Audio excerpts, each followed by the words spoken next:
Welcome to H2K Infosys. H2K Infosys is a E-Verify business based in Atlanta, Georgia, United States. We provide 100% job-oriented, instructor-led, face-to-face, true live online software training programs. It also includes access to Cloud Test Lab with software tools. We provide live project for you to work on. We also provide assistance with mock interviews, resume preparation and review, and job placement assistance. H2K Infosys is trusted by so many students across the world. H2K Infosys provides world-class services in IT training with real-time project work for corporates and individuals, special IT training for MS students in the United States, software design, development, QA manual and automation, performance testing and maintenance, IT staff augmentation, job placement assistance, and tech support.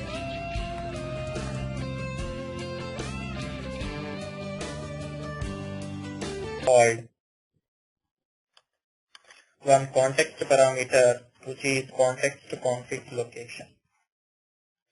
So the context config location parameter you need to specify inside your web.xml file, and you need to specify the name of the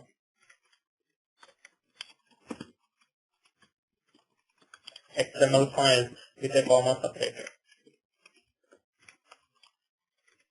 And it's not required for you to specify about training servlet.xml file. It will be going to automatically loaded by your Spring MVC framework. But these two, if you want to use along with your application, then you should specify a parameter called context config location, and you need to specify one listener class also, which will be going to read this context config location parameter, and will be going to read these two XML files, whatever that you have specified inside your context param value, and will be going to load those beans. We'll see what is the listener class.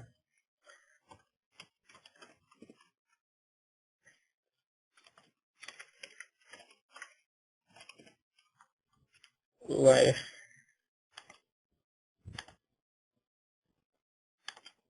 Context loader listener.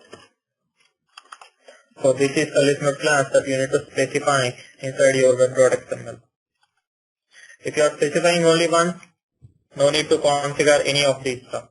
But if you want to divide your XML file into different modules, then you need to specify this parameter, and you need to specify name of your XML files, and you need to configure your listener class also. Because your listener class will be going to read this parameter and load all the beans into your Spring module.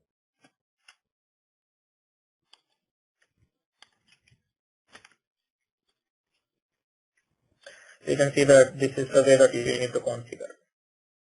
And this is the class, and all your Spring classes are available inside org.spring framework, and this is a web module, and the context related stuff, and the name of the class file is context loader listener. And you need to provide context param, context config location with a comma separated list of paths. By default, all your XML files will be verified in web content. So that means, let us say, if you have your file inside WebINF, you need to specify in the same way, my underscore service.xml file. So inside web content, it will be going to verify. So normally your XML files will be going to contain under WebINF. Then you will specify that the path is /webinf/training service.xml file.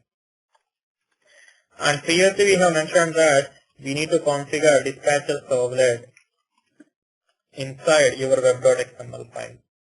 And that means you need to specify a servlet name, and you need to specify a servlet class as well.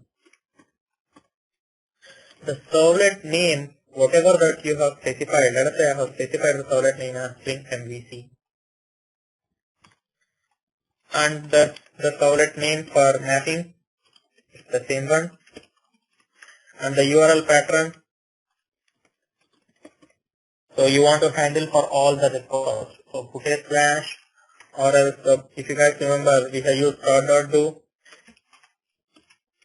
String suggests to use start.html and it won't suggest to use start.do. So the reason why we need to use start.html is whenever the web page is displayed with an extension of .html, nobody will understand like what kind of technology that we are using to process the request. But when you say start.do, people will definitely understand that we are using Struts framework. Start.html is only used for confusing the user. Or else you can remove it and directly put a slash. So all the requests will be going to traverse. No need of placing any extensions of.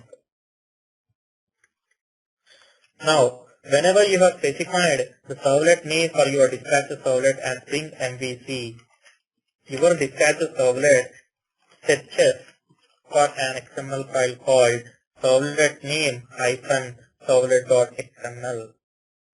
So it will be going to append this information to your servlet name and will be going to identify inside your web content WebINF.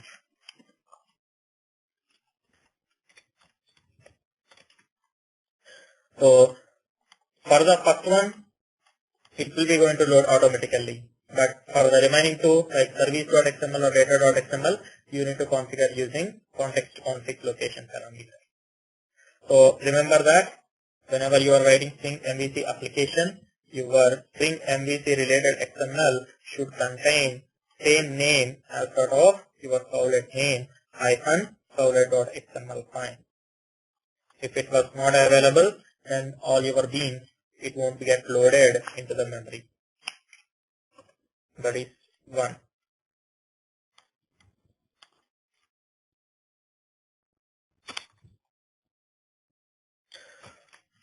Let us start writing one small application, then we'll discuss one by one again.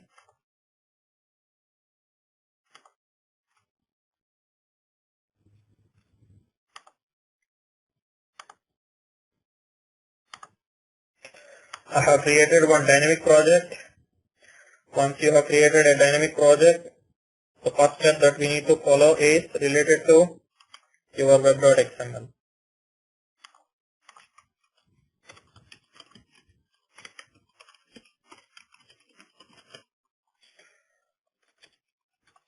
Before that, create a dynamic web project,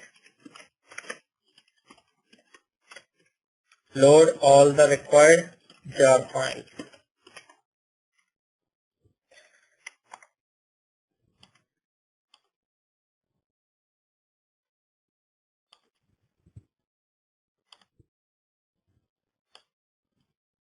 You can see that I have included 1, 2, 3, 4, 8 jar files.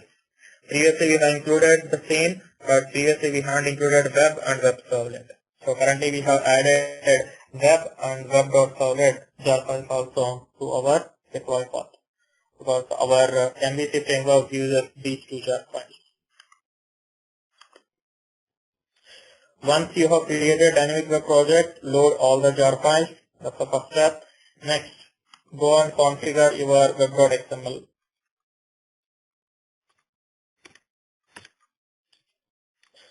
So inside your web.xml, you need to configure your dispatcher servlet.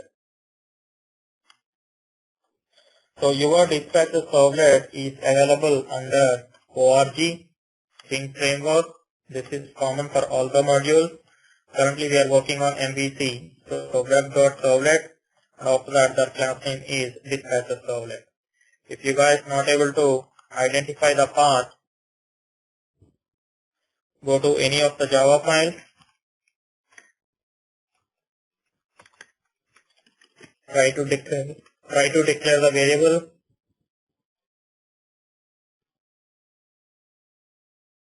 org.framework dot web dot servlet dot dispatcher servlet. So just copy this one and place it onto your web.xml file. Give some name for your servlet name, and here you can see that URL pattern I'm just using slash.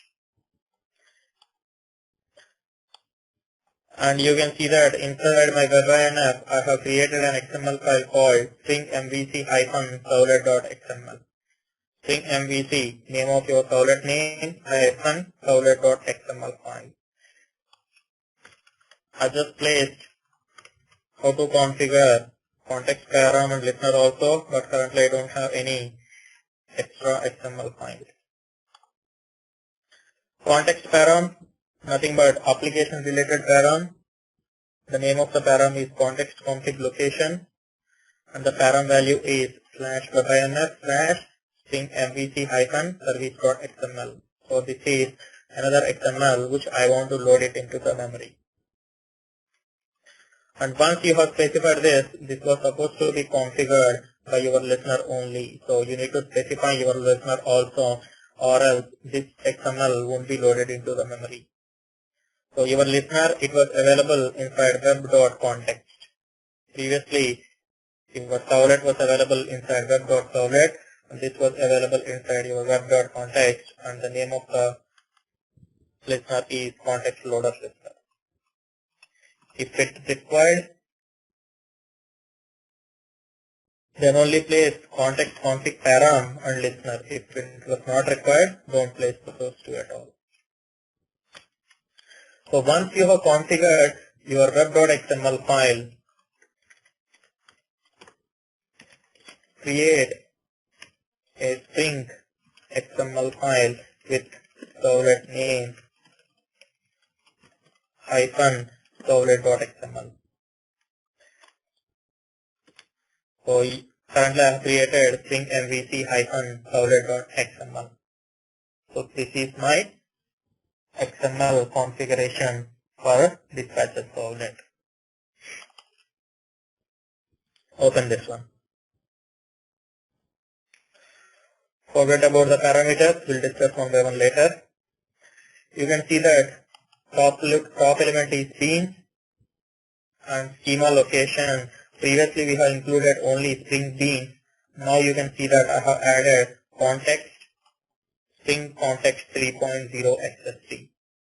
So previously we are only using string beans.xst. Now we want to use string context -3.0.xst, and I have added one more namespace context. So I can use all the elements now from context. If you open this browser, string context 3.0 we are using, open that one.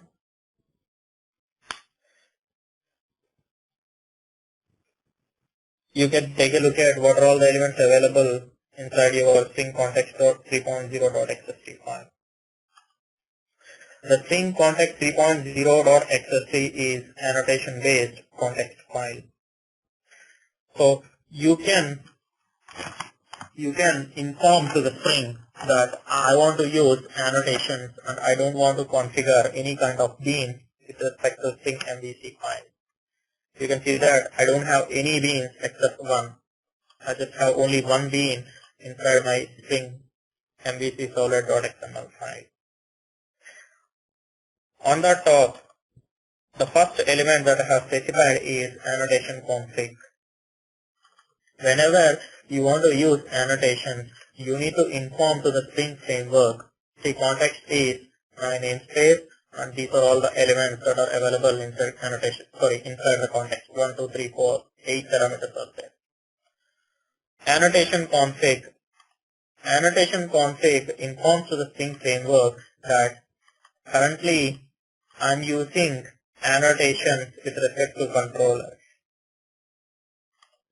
Go to your string MVC lifecycle. Once dispatcher servlet, it will be going to take a look at your handler mapping and will be going to identify what is the URL or what is the controller that needs to be invoked based on the URL pattern. But ultimately your handler mapping was supposed to take a look at your string servlet XML file and identify the controller. That means all your controllers are configured inside your string servlet.xml file, but currently we don't want to configure all the controllers. We are informing to the string framework that I am using annotation and go and verify all the controllers available in certain package. So that means you better write all your controllers in a separate package. Currently you can see I have written these two controllers in a package called form.h2k.string.controller. And I have informed to the string framework that I am using annotation. My controller or my beans are annotation based. This is not by default, so that's the reason you need to specify annotation config to the string framework. And the next element that you need to specify is component scan. So once you have specified that you are using annotation, you need to inform to the string framework that where exactly your controllers are available. So the component scan consists of a parameter called base package, and you need to point to your controller or where exactly your annotation reside. So currently, we'll take a look at controllers later. What we have done is all our URL to path mapping, URL path to class mapping was available with respect to our controller, just like annotation. We'll see how we'll configure this. So we need to inform to the string framework like before handling all the requests, it was supposed to maintain the list of URL mapping to controllers at the handler mapping level. So when dispatcher servlet loads on the startup, it will inform to the handler mapping that currently we are using annotation based handlers. Annotation based. Currently we are configuring all the controllers using annotation based, and the handler mapping consists of a class called default annotation handler mapping. The default annotation handler mapping class will be going to read this component scan element, and it will read the attribute form.h2k.string_controller, and it will be going to verify each and every Java class file inside the package, and it will be going to create a map for all the URL patterns or annotations that you have specified with respect to the control. So even though if you are specifying a single line, it will be going to do a lot behind the scene. Next, you can see that the next element bean ID equal to handler mapping. I have mentioned about default annotation handler mapping. You can see that org string framework web servlet MVC annotation dot default annotation handler mapping. The reason why we have specified here is we are having plenty of other handler mappings also. So you can specify you want to use certain handler mapping, or else you can specify that I'll just go ahead with default handler mapping, whatever that our Spring framework is going to provide. So once you have specified that I want to use default annotation handler mapping, this default annotation handler mapping class reads this particular element attribute form.h2k.string.controller, and it will be going to read all the class files inside the package, and it will maintain. Let us go to one of the controller. Your controller I have specified it as hello star package C. For this method I have specified message. For this method I have specified as date. So your default annotation handler mapping will be going to read each and every class file and maintain those URL mapping to method calls. So your handler mapping will be going to maintain all the stuff, and whenever dispatcher servlet, hey, this is my path, then handler mapping will take a look at the map values, and it will return the controller name and the corresponding method name, and it will be going to call that particular controller and hand over the control to the, or delegate the control to your actual controller.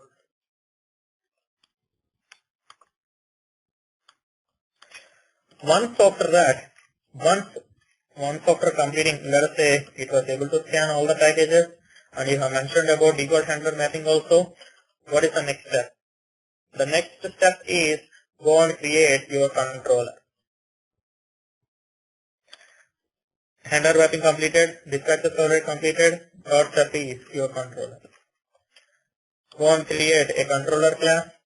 You can see that it is not at all extending or implementing any kind of interfaces. We are just adding annotation based information, just like metadata information to the web server. Sorry, web container. So once you have specified or once you have created a normal class, see your control, the basic difference between Struts action file and your normal controller here is, first thing is, it's not required for you to extend or implement any kind of stuff. And the second thing is, your controller can work just like a Pojo.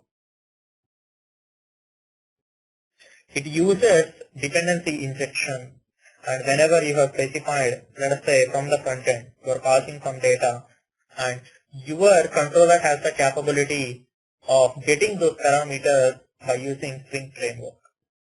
So the dependency injection concept will be going to use by your Spring MVC, and it will be going to provide you access to all the information from your front end directly.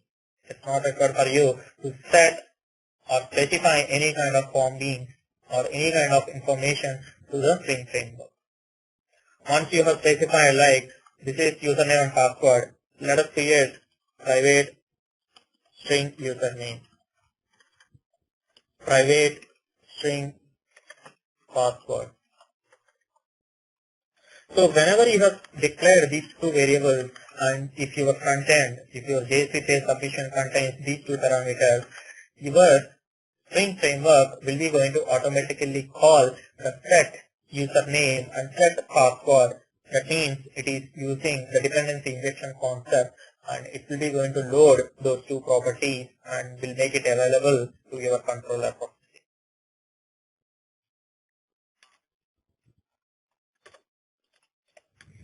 Those are the two differences between your Struts action and Spring controller.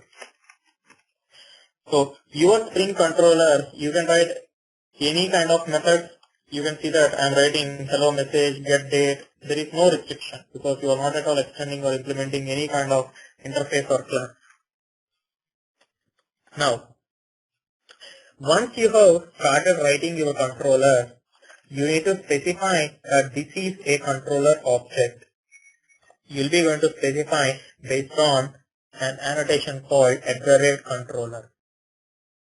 So once you have specified this as @controller, and when you have specified like I'm using annotation based, your default handler mapping will be going to check the @controller and will be going to read all the URLs.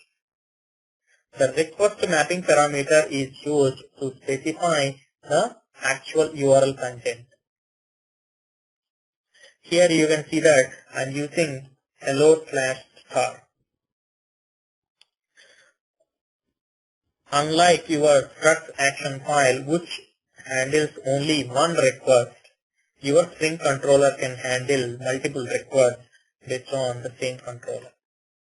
That means you can specify the URL at your class level, and you can specify URL at your method level as well. So the URL at the class level will be going to prepend it first, and then followed by your method level URL. So just like hello star, star will be going to replace by hello/message, hello/date. That is how it will be going to replace and verified with respect to your method calling. So the request mapping parameter is used to specify your actual path. So here you can see that I haven't specified any attributes. You can see that there are 4 attributes available: value, params, method, header. When you are specifying only one parameter value, it's not required to specify value, because value is the default attribute, and it will directly bind this value, whatever that you have specified, to value parameter. If you want to specify multiple, just make use of open curly brace and close curly brace, use a comma and specify the next one. So in that case, this controller will be going to invoke for hello/store, and it will be going to invoke for login/store. So you have the option of adding any kind of URL.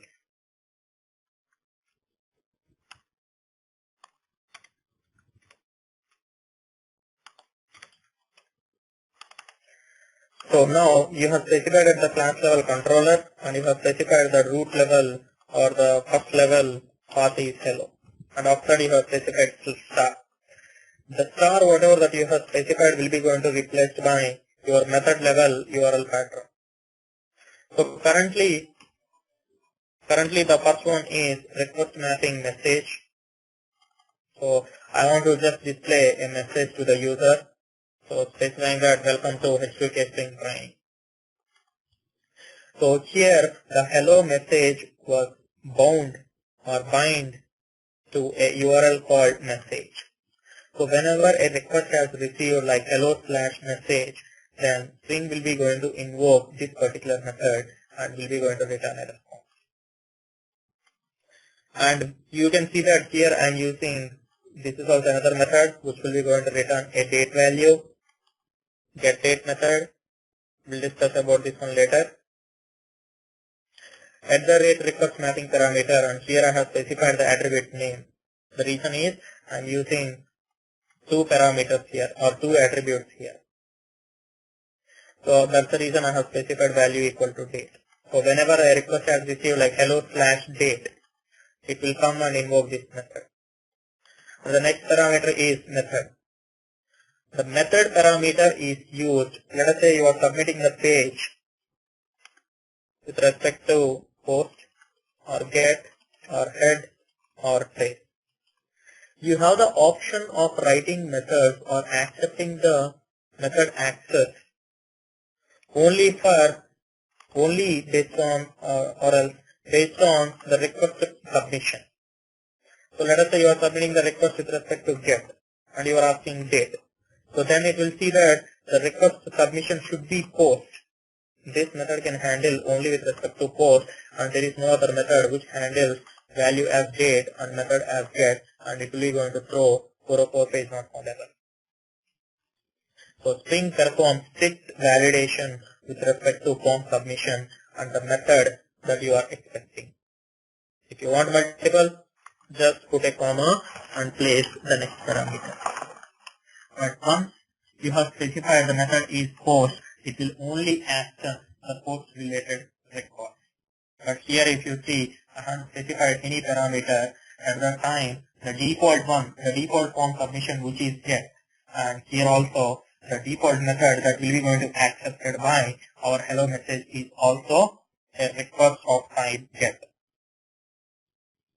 So whenever it has received a request of type get, it will come and invoke this particular one.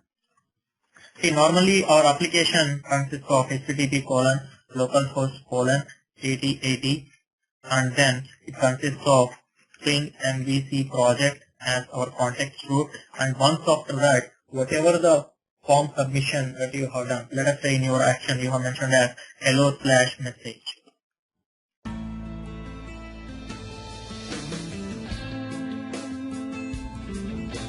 So many of our students have given testimonials on how our training programs are. You will find them on kudzu.com and on our website h2kinfosys.com. On our website h2kinfosys.com, you will also find more detailed information on who we are, the courses that we offer, what each course covers. Also, if you're interested in a demo program, please register on our homepage on the left-hand side. Just give us more information about yourself and we will send you a link for a demo class. The demo class is absolutely free. Experience our commitment by just attending an orientation workshop at no cost. Our team of faculty and advisors are here to guide you with the right information.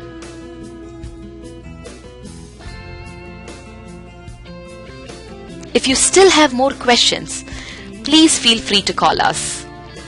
Call us at 770-777-1269. This is a United States number. If you're calling from the UK, call us at 020-337-17615. You can also email us at training@h2kinfosys.com or h2kinfosys@gmail.com.